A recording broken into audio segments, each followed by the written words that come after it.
સુરતમાં ફરી એકવાર ખેલાયો છે ખૂની ખેલ। સુરતના અમરોલી વિસ્તારમાં આવેલ કોસાડ આવાસ ખાતે એક દિવ્યાંગ વ્યક્તિને ચપ્પુના ઘા ઝીકી મોતને ઘાટ ઉતારી દેવાતા ચકચાર મચી જવા પામી છે। બે ઇસમોએ આ દિવ્યાંગ યુવાનને ચપ્પુના ઘા ઝીકી દીધા હતા। જો કે સારવાર દરમિયાન યુવાનનું મોત નિપજતા અમરોલી પોલીસે હત્યાનો ગુનો નોંધી હત્યારા બંને ઇસમને ઝડપી પાડી કાયદેસરની કાર્યવાહી હાથ ધરી છે।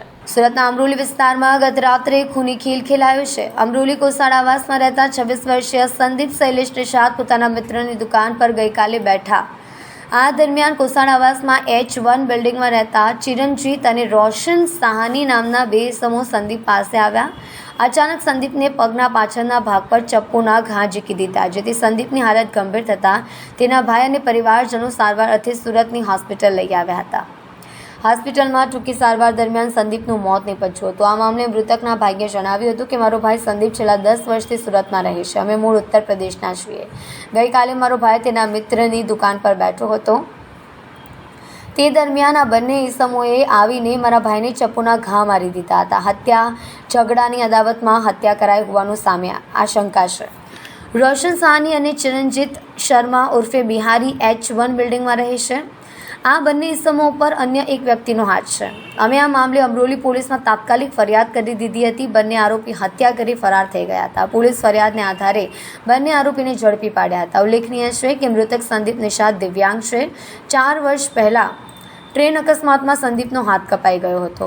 હાલ રિક્ષા ભાડે ફેરવી પરિવારનું ગુજરાન ચલાવતો હતો। મૃતક સંદીપના પરિવારમાં 3 ભાઈઓ અને માતા પિતા છે, જ્યારે સંદીપના મોતને પગલે પરિવારજનો શોકમાં ગરકાવ થઈ ગયા છે। પોલીસે સમગ્ર મામલે ચિરંજીત અને રોશન સાહાની નામના બંને આરોપીને લોકેશનને આધારે ઝડપી પાડ્યા હતા।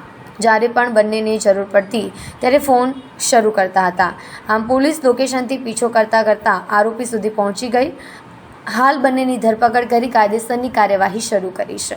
ગઈકાલે રાતના આશરે 9:30 વાગ્યા આસપાસ પોલીસનો એક જાણ થયેલી કે જે કોસાદ આવાસ જે H1 જે છે ત્યાં કોઈ વ્યક્તિઓ વચ્ચે મારામારી થઈ છે અને એમાં એક વ્યક્તિનો લોહી લહાણ હાલતમાં ત્યાં પડેલ છે એવી જાણ થયેલી, જેથી અમરોલી પોલીસ જે છે એ તાત્કાલિક ત્યાં જગ્યા પર પહોંચી ગયેલી અને ત્યાં તપાસ કરેલી તો સંદીપ સાહની કરીને જે છે કે જે H1માં રહે છે એના જમણા પગના સાથળમાં એક સડાનો ઘા વાગેલો હતો અને એને પુષ્કળ લોહી વહી ગયેલું હતું એમ, જેથી એને તાત્કાલિક ત્યાં સારવાર માટે દવાખાને મોકલી આપેલો। તો ત્યાંથી જે એને ત્યાં સારવાર અર્થે પહોંચે એ પહેલાં જ એનું ત્યાં રસ્તામાં મરણ થયેલું અને પોલીસે આ બાબતે જે મરણ જનાર જે છે એ બાબતે ફરિયાદ લઈ અને જે મારવાવાળા જે હતા એ ચિરંજીત શર્મા છે અને રોશન સાહની કરીને છે। આ બે જે છે એ મરણ જનાર અને આરોપીઓ એ અગાઉ એમ્બ્રોઇડરીમાં સાથે કામ કરતા હતા એમ, એટલે એ રીતે એકબીજાના મિત્રો હતા અને એ પછી છેલ્લા ઘણા સમયથી આ જે હાલના જે બે આરોપીઓ જે છે એમને જે આ મરણ જનાર જે છે એની સાથે બોલવાનું ઓછું કરી નાખેલું, મિત્રતા ઓછી કરી નાખેલી એમ।